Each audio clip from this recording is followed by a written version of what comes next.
জায়গাটা অনেক সুন্দর। আমি না কখনোই আসি নাই। হুম, অনেক সুন্দর। আচ্ছা একটা কাজ করো। তুমি চিৎকার করে বলো তুমি নতুন করে বাঁচতে চাও।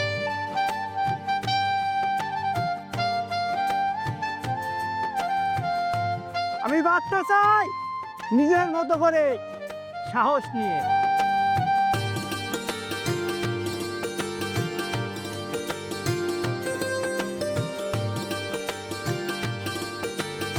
আমি আছি সবসময় তোমার পাশে।